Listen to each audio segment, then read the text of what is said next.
Hello, everyone, and welcome back to another episode of High School Not So Much a Musical. This is the second part in the three-part series with Will and Matthew, who have their own podcast called Blue State Conversations. We discuss the multiple various ways that hyperpolarization is increasing in the United States and the dangers of social media on politics. Thank you, and stay tuned for that right after this.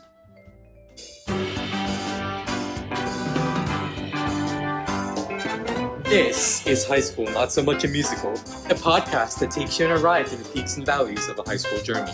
Here are your presenters, Nitin Jaladanki and Ayush Agarwal.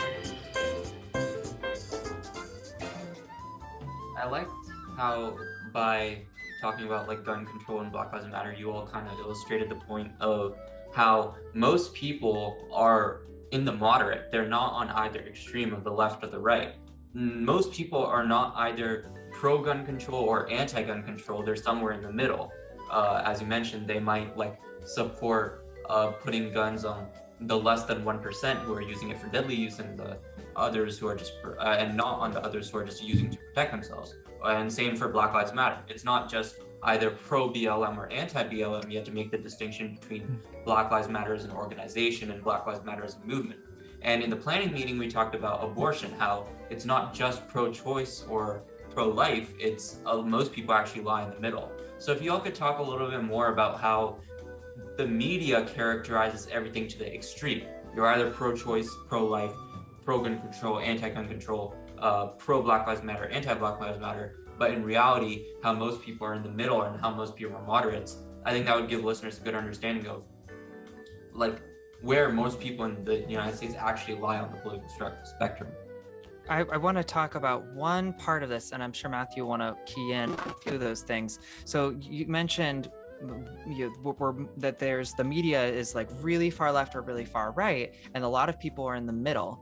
So there are a lot of different issues that there could be something that we could actually decide on. We could have an actual bill to deal with some of these issues and then have a national conversation and then kind of decide either for each state or across the country what we do about something like pro-life versus pro-choice, for instance. Congress could go and create a law, but they didn't. What we have is Roe v. Wade, which is a decision made from the courts.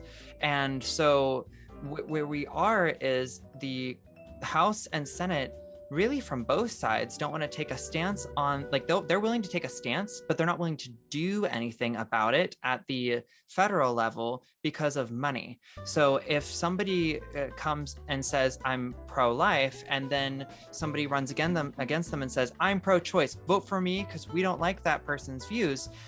Well, just because that person said they're pro-choice doesn't mean that they're going to do anything to make it more pro-choice, or just because that person said they're pro-life doesn't mean they're going to do anything to make it more pro-life in their district. But what we have is people saying, I am this way so that we can raise money. And we see this time and time again from the left and the right on almost every issue. You could just look at the email you get and say, are they asking me for money with this email? And what is the hook that they're using to get my attention that I should be giving them money? So right now, one of the emails that I get constantly, I get Nancy Pelosi's emails, and I get two different emails from her all the time. The first one is, all of the Republicans are retiring. We have them on the run. Donate to us so we can crush them and keep the majority forever.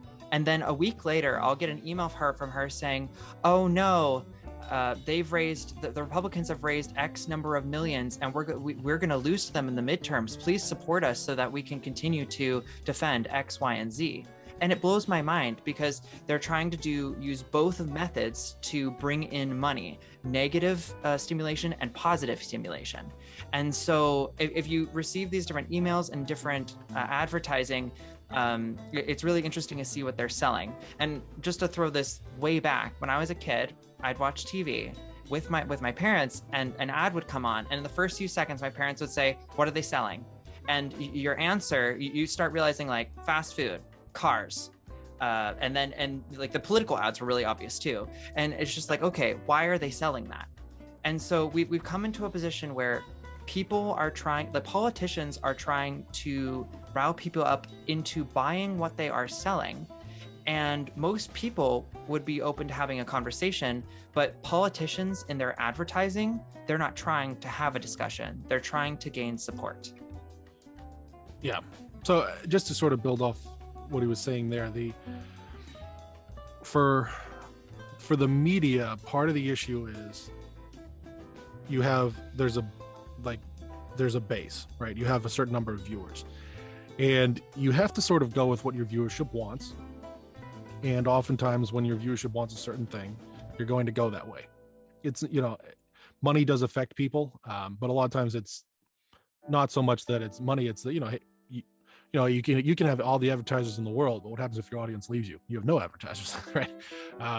So for a lot of the politicians and for a lot of the media that work with them, it really is, they're attempting to build a group that responds to what they think people are looking for in the abstract, right? They're trying to get the broadest group of people.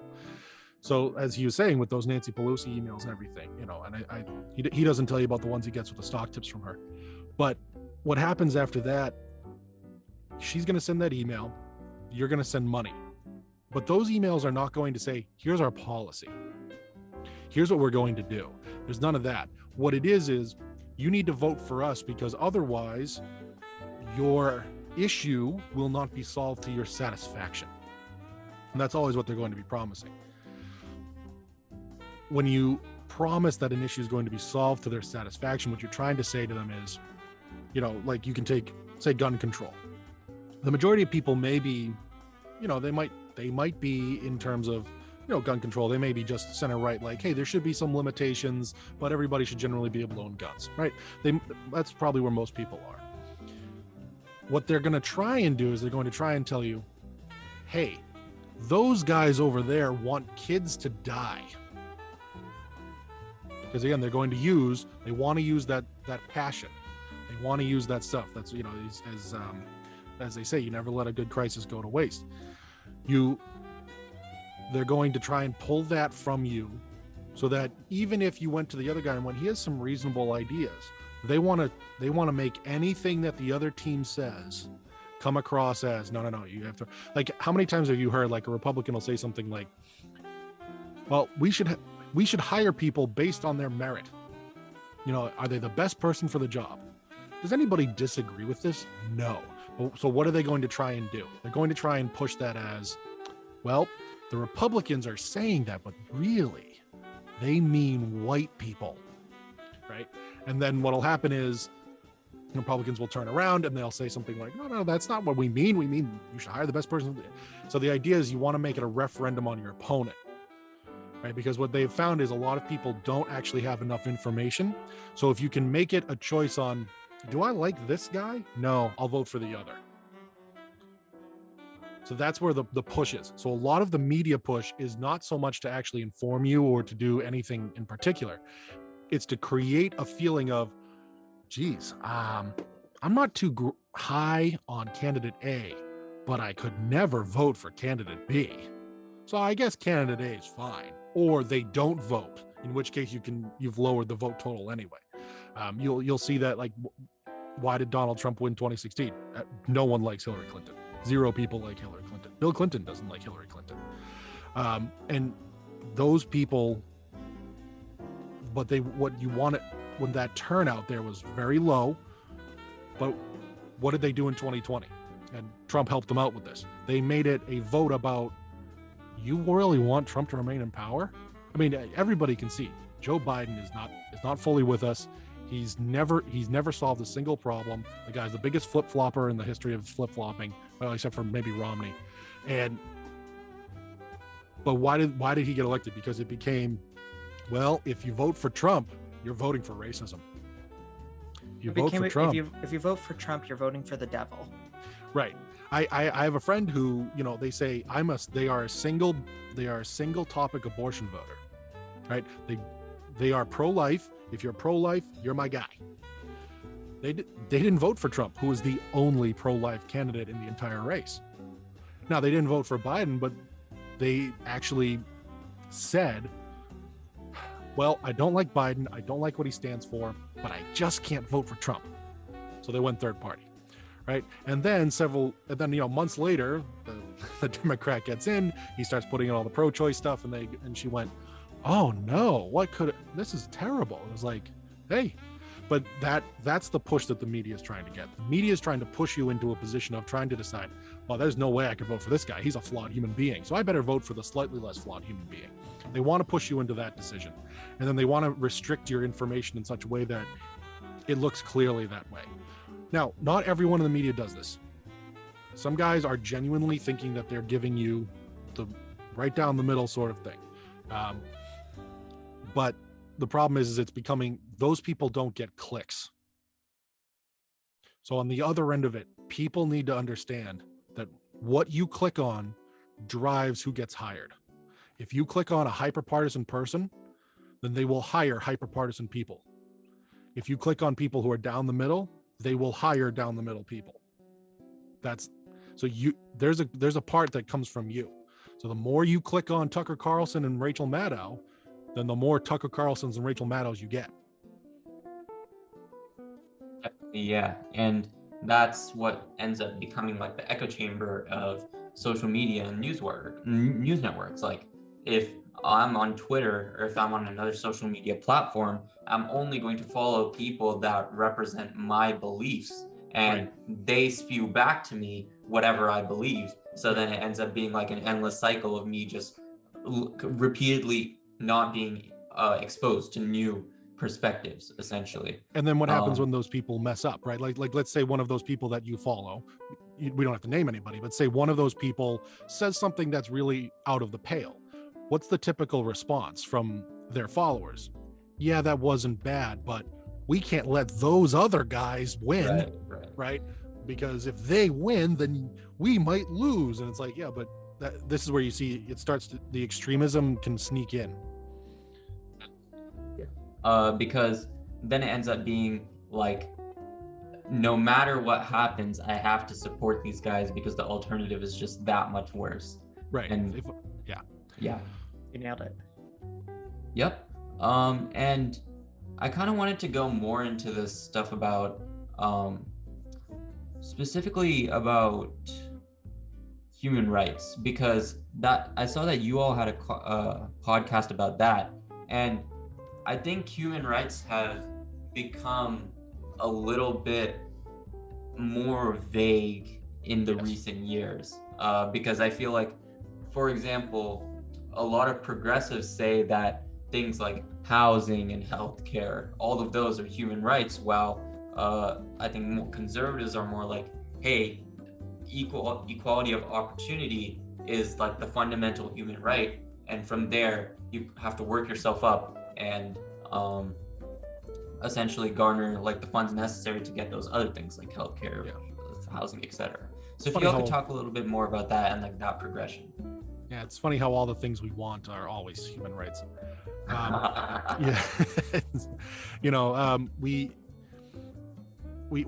What we do talk about in that episode is we talk about where exactly do human rights come from. And one of the things that we left with is human rights are very limited in their total number because they have to be universal, right? So a human right for me has to be the same right for somebody in India, in China, in Russia, right? Not that those people have access to them, but in terms of when you're thinking of them, it can't be, I have a right to housing. Well, if humans have a right to housing, then we need to go into Africa and just build houses now. Doesn't matter the cost, because they have a right to it. Every human must have a house, and it must be a decent house, right? If it's a human right. So it has to be universal. If it's not universal, then it's not a human right. That's why we have things called civil rights. We have administrative rights. Like you have a right. You have a right to. Like you might go to your local town and they'll say you have a right to appeal this ticket on such and such and such. Right? That's like an administrative right. It's not actually. You do not have a human right to appeal. Everybody does not have a right to appeal to your local town council. It's not a human right. So it has to be universal. It has to be timeless, meaning that it has to be a right always. right? So we could say something like healthcare is a right, like we want that to be a right that you have in our country, but to say it is a human right, did you always throughout all time have that right? And so it has to be universal, it has to be timeless as well. So you can see where a lot of rights that people will claim just start to fall away once you get just through those first two things. So in terms of human rights, the way people argue with them, it's to bring in almost an argument to authority, where we can say because who's against human rights? Nobody's against human rights. And this is one of, and again, going back to people don't know how to talk. If you can't argue your point without just labeling everything you want a sacred human right, then you're not capable of convincing anybody of anything. And if you've started to notice that everything that you want, I joked about it earlier, but everything you want is suddenly a human right, that's an issue. Because again, everybody has to have equal access to it. Everybody has to be afforded it.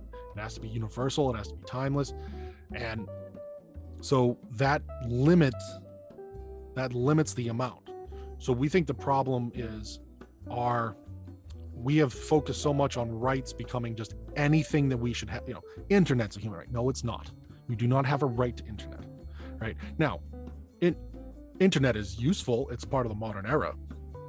But in a wealthy country, we might say, hey, we're going to provide everybody internet because that improves our society. We may say that, but you have to be very careful about labeling something a human right, because again, what happens when the human right is abused? You must stop the people abusing it. Right? That's one of my big annoyances that I'll hear people, they'll say, yeah, if they come for our guns, then we're going to stop them. And then Donald Trump gets up there and goes, well, what if we put in red flag laws? And all those people that we're talking about, that any infringement is an infringement is an infringement. All those guys, you can't find them. They're suddenly going, well, it's probably like good if it's a Donald Trump red flag law. We can like do a little bit of human right abuse. That's fine. That's the sort of stuff where you start seeing like, okay, then no, if it's a human right, then you must defend it against any abuse. And you have to define what it is, and it has to meet the criteria of a human right, and not just a civil right, not just we like it, that sort of thing.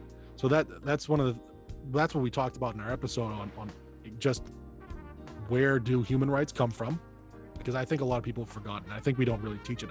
You're much closer to high school than we are. Did anybody in any class ever talk about where human rights come from? No, definitely not. Even in our AP government and politics class, where we kind of delved into the other topics that we talked about today, like voting, hyperpolarization, etc. We never even mentioned human rights once. I think the only thing was obviously when studying the Declaration of Independence, we learned about life, liberty, and the pursuit of happiness, or like John Locke's life, liberty, and property, but nothing other than that. Yeah, and that directly comes from his book called the Second Treatise on Government, where he actually has an entire thought experiment on where do human rights come from. And it's now it's usually considered collegiate level, so I read that at the college level as a assigned reading. But again, if you're talking about what's the purpose of high school, it's to educate kids. Kids don't know where their rights come from, so then it makes sense that all these things are suddenly rights because nobody knows what one is. Thank you so much to Will and Matthew for their thoughts in the second part of this 3-part series with Blue State Conversations. Make sure to check out their podcast, which will be linked in the description. Stay tuned for part 3 and future episodes coming soon. Thank you all, and see you next time. High School Not So Much a Musical is hosted by Ayush Agarwal and Nitin Jaladanki. Narration by Samhit Padala. Music from Louis Luang Relaxation Cafe, Tune Pocket, and Infraction. If you like the show, please recommend it to your friends and family. Thank you for listening, and see you next time.